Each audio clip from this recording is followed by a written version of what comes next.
조택구알, 안녕하세요. 읽다, 고전. 말테이 수기, 시작합니다. 라이너 마리아 릴케의 말테이 수기는 20살 남짓이 덴마크 귀족 청년, 말테 라우리츠 브리게가 예술가가 되기 위해 파리로 건너와 겪는 내면의 기록입니다. 하지만 이 책은 단순한 성장 소설이 아니에요. 마치 깨진 거울 조각처럼 파편화된 생각과 기억, 관찰들이 모여 현대인의 불안과 고독, 죽음과 예술에 대한 깊은 성찰을 담아내고 있죠.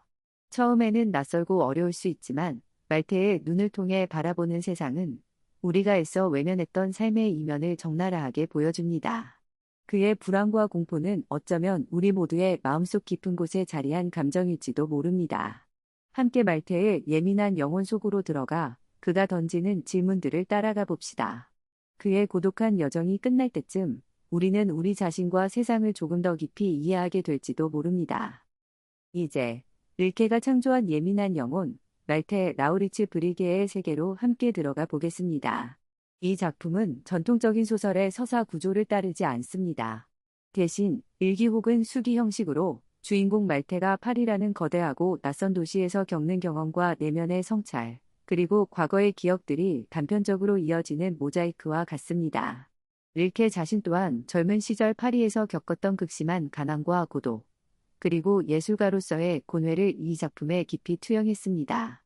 따라서 말테의 수기는 단순히 허구의 인물 이야기가 아니라 릴케 자신이 예술적 탐색과 실존적 고민이 응축된 자화상과도 같은 작품이라 할 수 있습니다.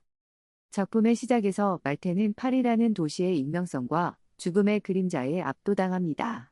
그는 거리에서 마주치는 이름 모를 사람들의 고통과 소외, 병원 벽에 아무렇게나 버려진 죽음들을 목격하며 극심한 공포를 느낍니다. 릴케는 말테의 목소리를 통해 이렇게 말합니다. 사람들이 살기 위해 이곳에 온다고들 한다.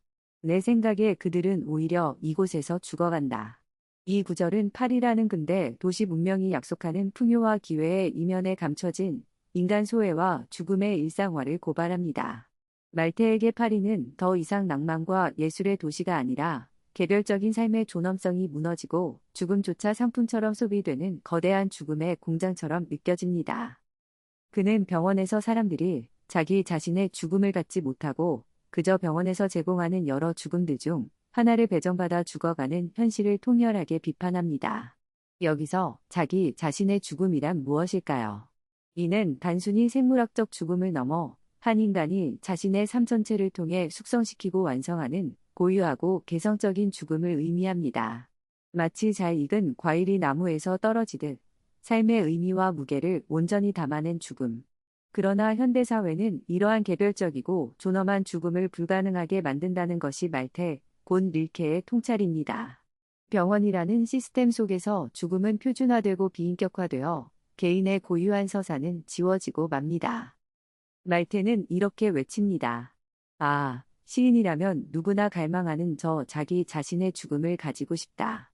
이 갈망은 단순히 죽음에 대한 미학적 동경이 아니라 익명성과 표준화에 저항하여 자신의 고유한 삶과 정체성을 지키려는 처절한 몸부림입니다. 그는 자신의 할아버지 크리스토프 데틀레프 브리게의 요란하고 장엄했던 죽음을 회상하며 과거의 죽음과 현재의 죽음을 대비시킵니다. 할아버지의 죽음은 온 집안 사람들과 영지 전체가 그의 죽음을 중심으로 움직이는 하나의 거대한 사건이자 공동체의 의례였습니다.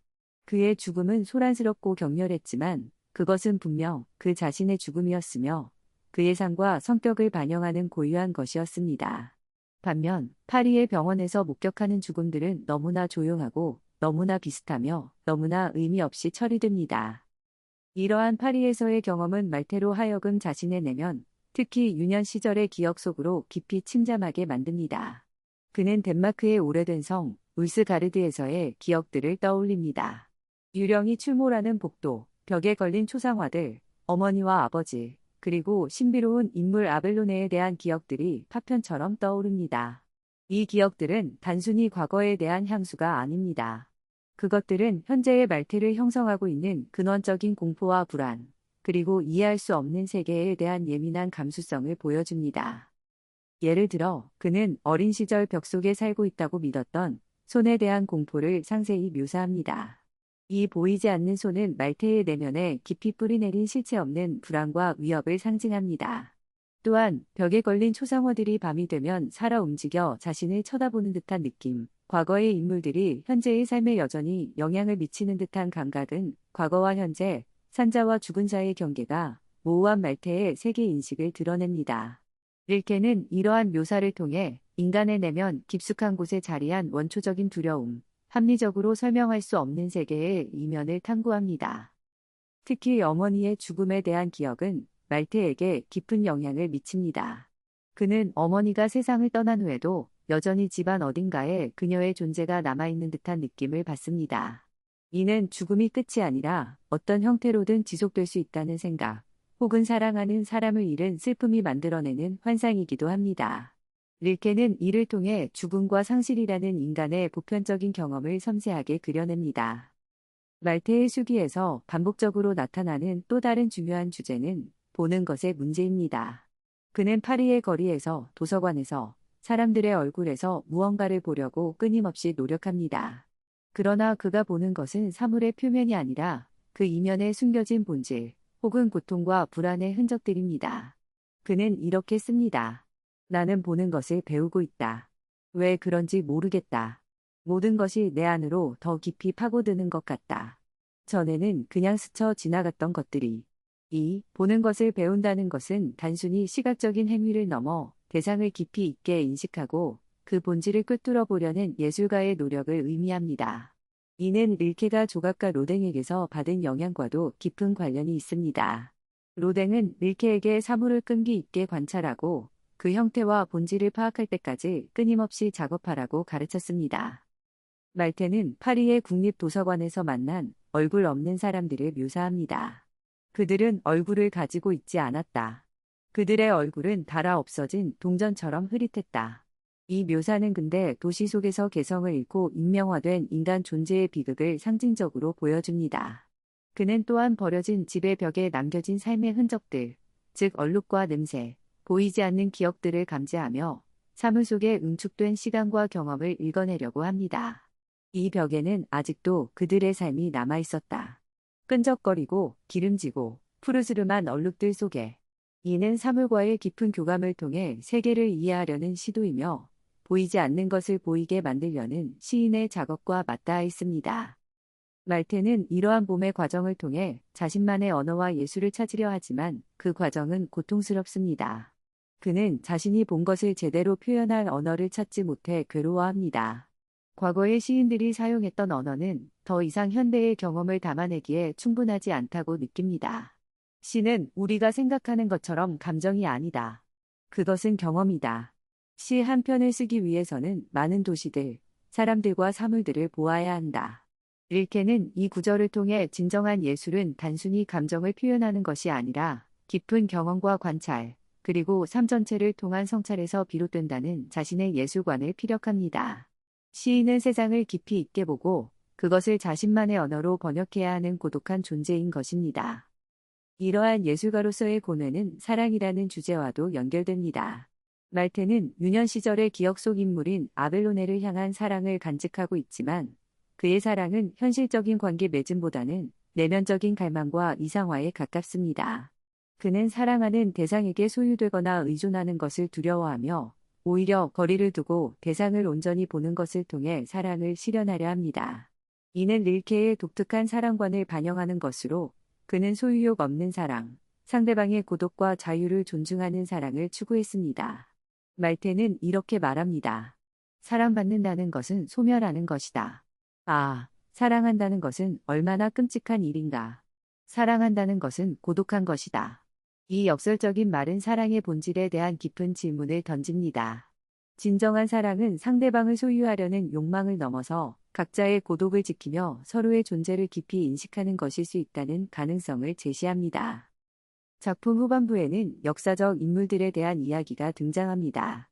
프랑스의 샤를 6세, 교황 요한 22세, 그리고 가짜 드미트리 등 비극적이거나 기이한 운명을 살았던 인물들의 이야기가 말테의 내면 풍경과 겹쳐집니다.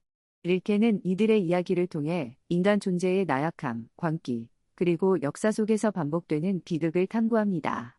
특히 샤를 6세가 자신이 유리로 만들어졌다고 믿으며 깨어질까 두려워했던 이야기는 외부 세계의 위협 앞에서 극도로 취약해진 말테 자신의 내면 상태를 반영하는 것처럼 보입니다. 이 역사적 인물들은 말테에게 단순한 과거의 기록이 아니라 현재의 불안과 공포를 이해하는 거울 역할을 합니다. 그리고 마침내 작품은 성경에 나오는 돌아온 탕자의 비유를 새롭게 해석하며 마무리됩니다. 릴케의 탕자는 아버지의 재산을 탕진하고 돌아와 용서를 구하는 전통적인 인물이 아닙니다. 그는 가족의 사랑, 즉 자신을 규정하고 속박하는 사랑으로부터 벗어나기 위해 집을 떠납니다. 그는 사랑받기를 거부하고 누구에게도 이해받지 못하는 고독 속에서 자신의 진정한 존재 즉 아직 존재하지 않았던 신을 찾아 헤매는 인물입니다. 그는 사랑받기를 원하지 않았다. 그는 사랑하기를 원했다. 이 마지막 구절은 말테의 수기 전체를 관통하는 핵심적인 메시지를 함축합니다. 즉, 외부로부터 주어지는 인정이나 사랑에 안주하지 않고 고통스럽더라도 자신만의 길을 걸으며 내면의 진실과 마주하려는 실존적 결단을 촉구하는 것입니다. 이 탕자는 결국 예술가의 초상이기도 합니다. 세상의 안락함과 이해를 거부하고 고독 속에서 자신만의 방식으로 세계를 보고 사랑하며 표현하려는 존재. 이제 말테의 수기의 핵심 개념들을 더욱 심층적으로 분석해 보겠습니다. 먼저, 근대 도시 파리와 익명성이라는 주제를 깊이 파고들어 봅시다. 릴케가 묘사하는 20세기 초 파리는 보들레르 이후 많은 예술가들에게 영감을 준 매혹적인 도시인 동시에 산업화와 자본주의의 발달로 인해 인간성이 파괴되고 개인이 거대한 군중 속으로 매몰되는 불안의 공간이기도 했습니다. 말테는 이러한 파리의 양면성을 극도로 예민하게 감지합니다. 그는 거리의 소음, 악취, 군중의 움직임 하나하나에 신경이 곤두섭니다. 이 거대한 도시의 소음은 마치 너무 많은 물이 담긴 그릇처럼 가장자리 위로 넘실거리는 것 같았다. 이 비유는 단순히 물리적인 소음을 넘어서 말테를 압도하는 도시의 과잉된 자극과 혼란을 효과적으로 전달합니다. 그는 개개인의 얼굴 표정보다는 군중 전체가 만들어내는 거대한 흐름과 그 속에서 느껴지는 공포에 주목합니다. 얼굴들, 얼굴들, 얼굴들. 얼마나 많은 얼굴들이 있는가. 그러나 입은 하나뿐이다. 이 구절은 개성이 사라지고 획일화된 군중의 이미지를 강렬하게 보여줍니다. 수많은 얼굴이 있지만 그것들은 마치 하나의 거대한 입에서 나오는 의미 없는 소음처럼 느껴집니다. 이러한 익명성은 개인의 고유한 가치와 존엄성을 위협하는 근대성의 병폐로 나타납니다. 말테는 파리의 병원에서 이러한 익명성이 죽음에까지 확장되는 것을 목격합니다. 그는 사람들이 마치 번호표처럼 죽음을 배정받는다고 느낍니다. 여기서는 죽는 것이 아니다. 여기서는 죽음을 당하는 것이다. 이 말은 죽음이 개인의 삶의 자연스러운 완성이 아니라 외부 시스템에 의해 관리되고 처리되는 절차로 전락했음을 보여줍니다. 릴케는 이러한 비인격적인 죽음을 통해 근대 사회가 인간의 가장 근본적인 경험마저 어떻게 소외시키는지를 고발합니다. 죽음은 더 이상 개인적인 사건이 아니라 사회적 통계나 관리의 대상이 되어버린 것입니다. 이러한 현실 앞에서 말테는 극심한 불안과 함께 자신만의 고유한 죽음, 즉 자기 자신의 죽음에 대한 갈망을 키워갑니다. 이 갈망은 단순히 죽음에 대한 낭만적 환상이 아니라 획일화되고 비인간적인 사회 시스템에 대한 저항이며 자신의 고유한 정체성을 마지막까지 지키려는 처절한 의지의 표현입니다. 이러한 파리의 경험은 말테를 과거의 기억, 특히 울스가르드에서의 유년 시절로 이끕니다. 과거의 유령들과 현재의 불안이라는 주제를 살펴보겠습니다. 말테의 기억 속 울스가르드는 단순히 아름다운 과거가 아닙니다. 그곳은 신비롭고 때로는 불안한 기운이 감도는 공간이며 과거의 인물들과 사건들이 현재의 말테에게 여전히 생생하게 영향을 미치는 곳입니다. 릴케는 프로이트의 정신분석학이 대두되던 시대적 분위기 속에서 무의식과 과거의 기억이 현재의 삶을 어떻게 지배하는지에 대한 깊은 통찰을 보여줍니다. 말테는 할아버지, 아버지, 어머니, 그리고 다른 친척들의 초상화에 둘러싸여 성장했습니다. 이 초상화들은 단순한 그림이 아니라 과거 세대의 무게와 영향력을 상징합니다. 그들은 우리를 쳐다보고 있었다. 그들의 눈은 우리의 삶 속으로 파고들어와 우리가 하는 모든 일을 지켜보는 것 같았다. 이 구절은 과거가 현재를 끊임없이 감시하고 규정하려는 압력으로 작용함을 보여줍니다. 말테는 이러한 가문의 역사와 전통이라는 유산에서 벗어나 자신만의 삶을 살고자 하지만 동시에 그 유산이 남긴 불안과 공포로부터 자유롭지 못합니다.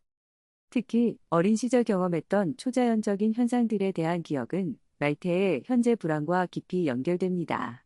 벽 속의 손, 밤마다 살아 움직이는 듯한 갑옷, 유령의 출현 등은 합리적으로 설명되지 않는 세계의 이면, 즉 인간의 이성으로는 파악할 수 없는 미지의 영역에 대한 그의 예민한 감수성을 드러냅니다. 이러한 기억들은 파리에서 겪는 익명성과 소외감 속에서 더욱 증폭되어 그를 실존적인 공포로 몰아넣습니다. 공포는 내 안에 있었다. 그것은 내 피 속에 흐르는 오래된 귀족의 피처럼 나에게 속한 것이었다.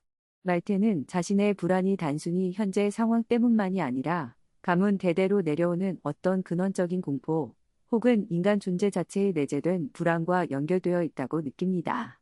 이는 릴케가 인간의 실존적 조건을 얼마나 깊이 있게 탐구하고 있는지를 보여줍니다. 과거는 단순히 지나간 시간이 아니라 현재의 불안을 이해하는 중요한 열쇠이자 때로는 벗어날 수 없는 굴레로 작용하는 것입니다. 다음으로 보는 것을 배우다. 예술가의 시선과 사물의 본질이라는 주제를 더 깊이 파고들겠습니다.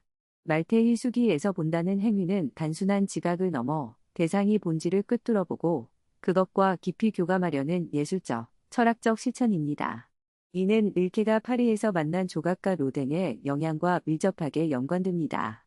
로댕은 릴케에게 사물을 끈기 있게 관찰하고 감상적인 해석을 배제하며 대상 자체의 형태와 구조, 그리고 그것이 담고 있는 내적인 생명력을 포착하라고 강조했습니다. 이러한 객관적 응시는 말테의 예술적 탐구의 핵심이 됩니다. 말테는 파리의 거리에서 루브르 박물관에서 심지어 허름한 건물의 벽에서도 보는 법을 연습합니다. 그는 사물의 표면 아래 숨겨진 역사와 의미를 읽어내려고 합니다.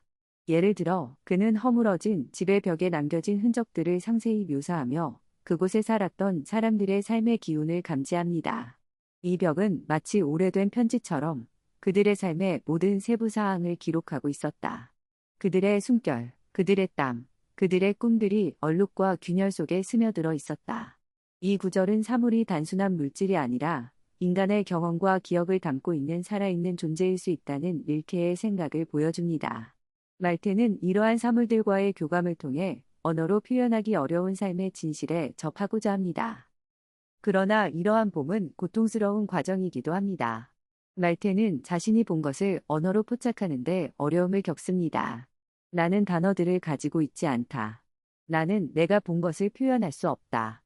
이는 기존의 언어와 문학적 관습이 그가 새롭게 인식한 세계의 복잡하고 미묘한 진실을 담아내기에 부족하다는 것을 의미합니다. 릴케는 이를 통해 언어의 한계와 예술적 표현의 어려움이라는 문제를 제기합니다. 진정한 예술가는 단순히 아름다운 것을 묘사하는 사람이 아니라 세계의 고통과 추앙까지도 정직하게 응시하고 그것을 새로운 언어로 번역해야 하는 고독한 존재입니다. 이러한 봄의 노력은 또한 인간관계, 특히 사랑의 문제에도 적용됩니다. 말테는 사랑하는 대상인 아벨로네를 소유하거나 그녀에게 의존하려 하지 않습니다. 대신 그는 거리를 두고 그녀를 깊이 보고 이해하려 합니다. 나는 그녀를 사랑했지만 나의 사랑은 그녀를 방해하지 않았다. 나의 사랑은 그녀 주위를 맴도는 공기와 같았다. 이는 소유욕을 배제하고 상대방의 고유한 존재를 존중하려는 릴케의 이상적인 사랑관을 반영합니다. 그러나 이러한 사랑은 현실적인 관계 맺음의 어려움과 고독을 동반합니다. 보는 것을 통해 대상의 본질에 다가가려는 시도는 역설적으로 대상과의 거리를 유지하게 만들고 깊은 내면적 고독으로 이어질 수 있는 것입니다. 자기 자신의 죽음이라는 개념을 더욱 상세히 탐구해 보겠습니다. 이는 말테의 수기에서 가장 중요하고 독창적인 개념 중 하나입니다. 말테가 파리의 병원에서 목격하는 표준화되고 비인격적인 죽음과 대립되는 이 개념은 한 개인의 삶 전체가 응축되고 완성되는 고유하고 존엄한 죽음을 의미합니다. 릴케는 이 개념을 통해 근대 사회의 비인간성과 삶의 의미 상실을 비판하고 개별적 존재의 고유한 가치를 강조합니다. 말테는 자신의 할아버지 샹브르랑 브리게의 죽음을 상세하게 회상하며 자기 자신의 죽음의 구체적인 예를 제시합니다. 할아버지의 죽음은 몇 주에 걸쳐 지속되었고 그의 육체는 점점 커져 침대를 넘어 방 전체를 채우는 듯했습니다. 그의 죽음은 조용하고 질서 정연한 현대의 죽음과는 정반대로 요란하고 격렬하며 예측 불가능했습니다. 그의 마지막 외침은 집 전체를 울렸고 그의 죽음은 가족과 하인들, 심지어 마을 전체가 참여하는 하나의 거대한 사건이었습니다. 그것은 그의 죽음이었다. 그는 평생 동안 그것을 자기 안에 가지고 다녔고 마침내 그것을 밖으로 내보냈다. 이 묘사는 할아버지의 죽음이 그의 강렬하고 독특했던 삶과 성격을 그대로 반영하는, 즉 그의 삶의 필연적인 결과이자 완성임을 보여줍니다. 비록 고통스럽고 혼란스러웠지만 그것은 분명 그 자신의 죽음이었습니다. 반면 파리호텔 디웨 병원의 죽음들은 이름도 역사도 없이 그저 559호 침대의 죽음처럼 처리됩니다. 죽음은 더 이상 개인의 서사가 아니라 병원 시스템의 일부로 전락합니다. 여기서는 다양한 종류의 죽음을 제공한다. 사람들은 와서 마음에 드는 것을 고른다. 이 냉소적인 표현은 죽음마저 상품처럼 선택하고 소비하는 근대 사회의 비정함을 드러냅니다. 사람들은 자신의 삶과 무관하게 우연히 배정된 질병과 죽음을 수동적으로 받아들일 뿐입니다. 말테가 갈망하는 자기 자신의 죽음은 이러한 수동성과 익명성에 대한 저항입니다. 그것은 자신의 삶을 주체적으로 살아가고 그 결과로서 맞이하는 죽음까지도 자신의 것으로 받아들이려는 의지입니다. 이는 단순히 죽음의 방식에 대한 이야기가 아니라 삶의 태도에 대한 이야기입니다. 자신의 삶을 깊이 성찰하고 고통과 불안까지도 회피하지 않고 직면하며 자신만의 고유한 의미를 만들어 나가는 과정 속에서 자기 자신의 죽음은 비로소 가능해집니다. 시인, 즉 예술가는 이러한 삶과 죽음의 의미를 탐구하고 표현하는 존재이기에 말테는 시인이라면 누구나 갈망하는 저 자기 자신의 죽음을 갈망하는 것입니다. 이는 예술적 창조 행위와 실존적 자기 완성의 노력이 분리될 수 없음을 시사합니다. 이제 사랑과 고독, 관계의 어려움과 내면적 탐색이라는 주제를 더 깊이 살펴보겠습니다. 말테의 수기에서 사랑은 달콤한 감정이나 안정적인 관계가 아니라 오히려 고독을 심화시키고 존재론적 불안을 야기하는 복잡하고 어려운 문제입니다. 말테는 유년 시절에 아벨로네를 향한 애틋한 감정을 간직하고 있지만 그의 사랑은 현실적인 만남이나 소통보다는 내면적인 성찰과 이상화에 머물러 있습니다. 릴케는 말테를 통해 전통적인 낭만적 사랑관에 도전하며 소유와 의존을 넘어서는 새로운 관계의 가능성을 모색합니다. 말테는 사랑하는 사람에게 완전히 의존하거나 소유당하는 것을 두려워합니다. 그는 사랑이 개인의 고유한 영역을 침범하고 자아를 해체시킬 수 있다고 생각합니다. 사랑받는 것은 불타 없어지는 것이다. 오, 사랑하는 것은 얼마나 다른가. 사랑하는 것은 고독이다. 이 역설적인 구절은 릴케의 사랑관의 핵심을 보여줍니다. 그는 사랑을 통해 상대방과 하나가 되려는 욕망보다는 오히려 각자의 고독을 지키면서 서로의 존재를 깊이 인식하고 존중하는 관계를 지향합니다. 사랑은 상대방을 이해하고 보는 행위와 연결되며 이는 필연적으로 어느 정도의 거리를 요구합니다. 아벨로네에 대한 말테의 기억은 이러한 사랑관을 잘 보여줍니다. 그는 아벨로네와의 구체적인 상호작용보다는 그녀의 존재가 자신에게 불러일으키는 내면의 파장과 성찰에 더 집중합니다.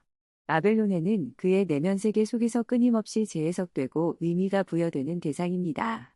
나는 그녀를 결코 소유하려 하지 않았다. 나는 단지 그녀의 존재를 통해 나 자신을 더 깊이 이해하고 싶었을 뿐이다. 이러한 태도는 이기적으로 보일 수도 있지만 릴케에게는 이것이 상대방의 자유와 고유성을 존중하는 진정한 사랑의 방식일 수 있습니다. 그러나 이러한 사랑은 필연적으로 고독을 동반합니다. 상대방과의 완전한 합의를 추구하지 않고 거리를 유지하기 때문에 깊은 외로움을 느낄 수밖에 없습니다. 말테는 파리에서의 고독 속에서 아벨로네를 더욱 강렬하게 떠올리지만 그것은 현실적인 위안을 주기보다는 그의 내면적 탐색을 심화시키는 역할을 합니다.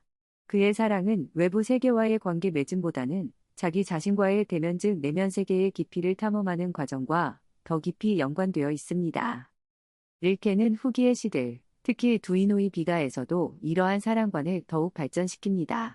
그는 연인들이 서로에게 완전히 몰입하여 자아를 잃어버리는 것을 경계하고 각자의 세계를 지키면서 서로를 비추는 거울과 같은 관계를 이상적으로 그립니다.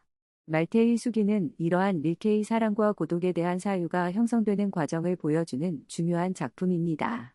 말테의 고뇌는 사랑이라는 인간의 근본적인 경험 속에서 어떻게 개별적인 자아를 지키고 심화시킬 수 있을지에 대한 어려운 질문을 던지고 있습니다. 작품 후반부에 등장하는 돌아온 탕자의 비유를 심층적으로 분석해 보겠습니다. 이는 말테의 수기 전체의 내용을 함축하고 마무리하는 매우 중요한 부분입니다. 릴케는 성경 누가복음에 나오는 전통적인 탕자 이야기를 완전히 새롭게 해석하여 자신의 핵심적인 사상, 즉 사랑, 고독, 신, 그리고 예술가적 소명에 대한 메시지를 전달합니다. 전통적인 탕자는 아버지의 재산을 탕진하고 비참하게 돌아와 용서를 구하고 아버지는 그를 따뜻하게 맞이하며 잔치를 벌입니다. 이는 회개와 용서, 그리고 조건 없는 사랑을 강조하는 이야기입니다. 그러나 릴케의 탕자는 전혀 다른 인물입니다. 그는 아버지의 재산 때문이 아니라 가족들의 사랑 때문에 집을 떠납니다. 그에게 가족의 사랑은 따뜻한 안식처가 아니라 자신을 규정하고 속박하며 진정한 자아를 발견하는 것을 방해하는 굴레입니다. 그들은 그를 사랑했다. 그러나 그의 영혼은 그들의 사랑 속에서 질식할 것 같았다. 그는 그들의 이해 너머에 있는 무언가를 갈망했다. 릴케의 탕자가 집을 떠나는 이유는 방탕한 생활을 하기 위해서가 아니라 사랑받지 않기 위해서입니다. 그는 타인에 의해 규정되고 이해되는 존재가 되기를 거부합니다. 그는 익명성과 고독 속으로 기꺼이 걸어 들어갑니다. 왜냐하면 그 속에서만 비로소 누구에게도 방해받지 않고 자신의 내면 깊은 곳을 탐색하고 아직 알려지지 않은 미지의 신, 즉 자신의 궁극적인 진리와 마주할 수 있다고 믿기 때문입니다. 그는 사랑받기를 원하지 않았다. 그는 사랑하기를 원했다. 이 구절은 매우 중요합니다. 여기서 사랑하기는 특정 대상을 향한 감정이라기보다는 세계와 존재의 본질을 깊이 있게 인식하고 그것과 관계 맺으려는 주체적인 노력을 의미합니다. 이는 앞서 살펴본 보는 것을 배우다와 연결되는 개념입니다. 그는 수동적으로 사랑받는 대상이 아니라 능동적으로 세계를 사랑하고 이해하려는 주체가 되기를 선택한 것입니다. 이 탕자는 결국 예술가의 초상입니다. 예술가는 세상의 안락함과 타인의 인정을 거부하고 고독 속에서 자신만의 방식으로 세계를 경험하고 표현해야 하는 존재입니다. 그는 기존의 가치 체계와 관습적인 사랑에서 벗어나 고통스럽더라도 자신만의 진실을 찾아 떠나는 순례자입니다. 그가 찾는 아직 존재하지 않았던 신은 전통적인 종교의 신이라기보다는 각자의 내면 깊은 곳에서 발견해야 할 궁극적인 의미 혹은 예술적 영감의 원천이라고 해석할 수 있습니다. 이 탕자의 이야기는 말테의 수기 전체를 관통하는 말테 자신이 여정을 요약하고 완성합니다. 말테 역시 파리라는 낯선 도시에서 익명성과 고독을 경험하며 과거의 유산과 현재의 불안 속에서 자신만의 언어와 시선, 그리고 자기 자신의 죽음을 찾아 헤맸습니다. 그는 타인과의 피상적인 관계나 안락한 현실에 안주하기를 거부하고 고통스러운 내면 탐색을 통해 존재의 본질에 다가가려 했습니다. 탕자의 비유는 이러한 말테의 실존적, 예술적 투쟁이 헛된 것이 아니라 오히려 진정한 자기 자신과 만나기 위한 필연적인 과정임을 암시합니다. 비록 그 길이 외롭고 이해받기 어려울지라도 그것만이 자신을 속박하는 사랑으로부터 벗어나 궁극적인 자유와 진실에 이를 수 있는 길이라는 것입니다.